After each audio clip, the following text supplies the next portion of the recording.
So I said, well, it's just cool that, you're a bat and I'm a human and you're there and I'm here. And it's like, we're like talking to each other. And he said, is there something I can do for you?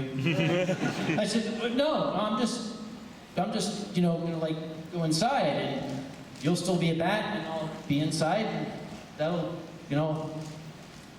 ciao. He said, whatever, yes. So I went inside. My own little brief moment of communication with the wild world.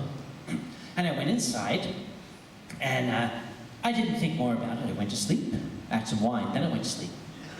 Woke up the next day, came outside and looked over, and he was still there. I said, wow, you're still here. And he said, apparently. I said, well, it's just, I don't expect a bat to like still be, I figure a bat would do bat things. Go out and fight crime or something, whatever. You're still here. And it's like, you're so close, I could like touch you. I could like, look, I could like pet you on your back and you're not doing anything. And you're just sitting there and I'm like petting your fur. And he looked at me and he said, you do realize my species carries rabies, right? And I said, right. I remember that.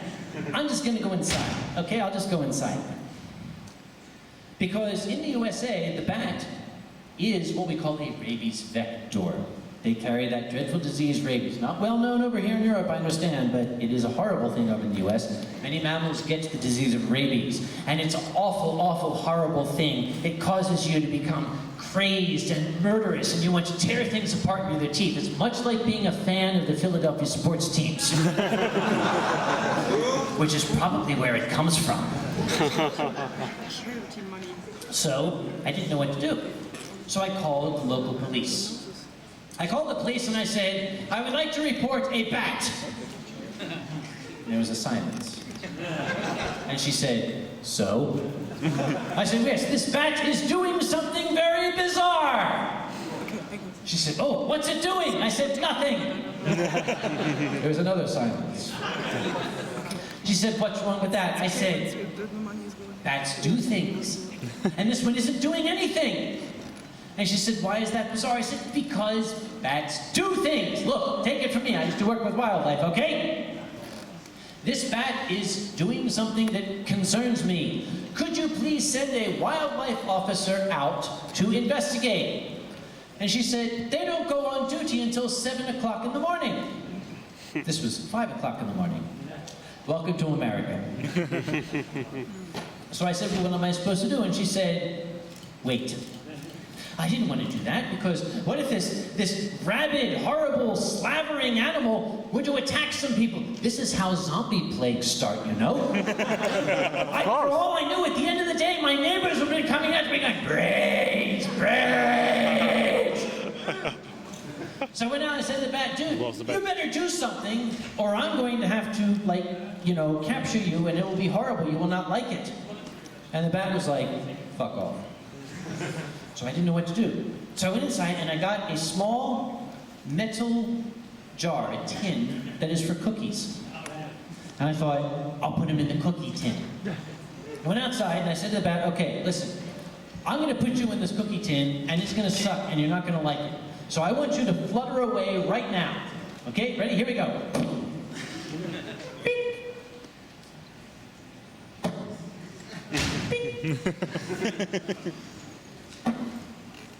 And he didn't move. So I thought, okay, now we're committed. So I kind of took the lid and I put it under and I kind of urged him off the wall into the cookie tin. And he said, dude, there's no cookies in here. I said, that's what I was trying to tell you. This is going to suck for you. Just then, by the way, this was not a Nazi metrosexual bat, anybody who's been to Confuzzle. I can hear you out there. The police officer showed up. I said, good day, officer. Would you like a cookie? I gave the tin to him. And he said, were you actually talking to that thing? I was watching you. And I said, yes, officer. And he said, did you think it understood you? I said, Yes, officer. He said, are you a furry?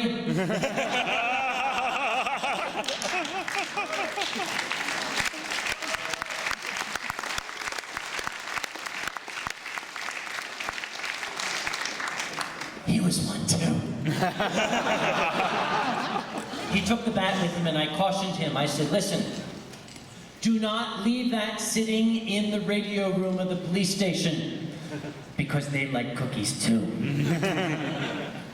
Why was I talking to it? It didn't understand me. But that's what human beings do. We like to think that animals not only can understand us, we like to think that they care.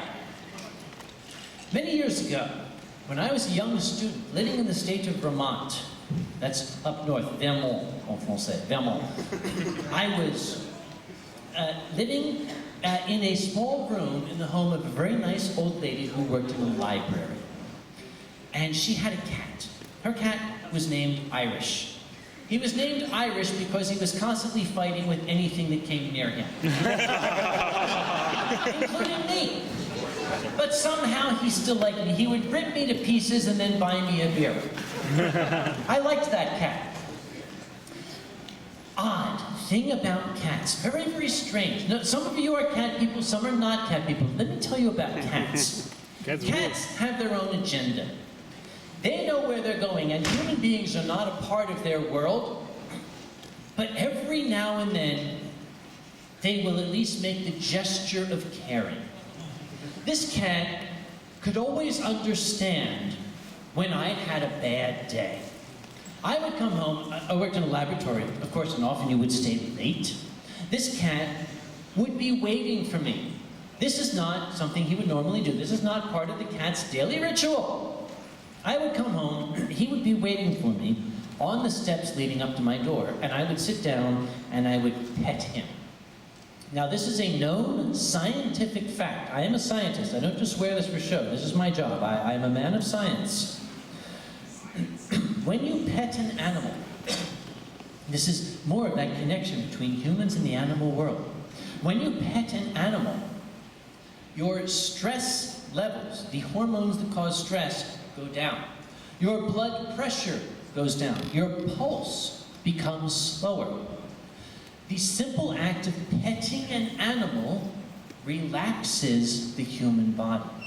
This cat knew that somehow, and he knew when I needed it.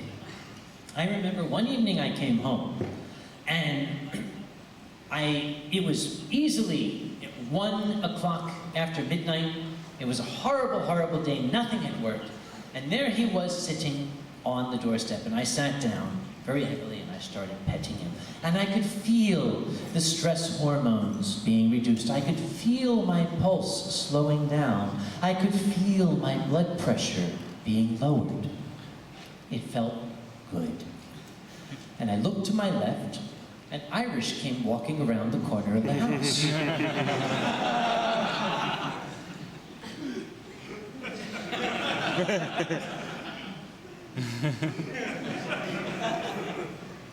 It occurred to me that Irish was an orange cat. He was not black and white. There's only one wild animal in the United States that is black with 2 white stripes down its back.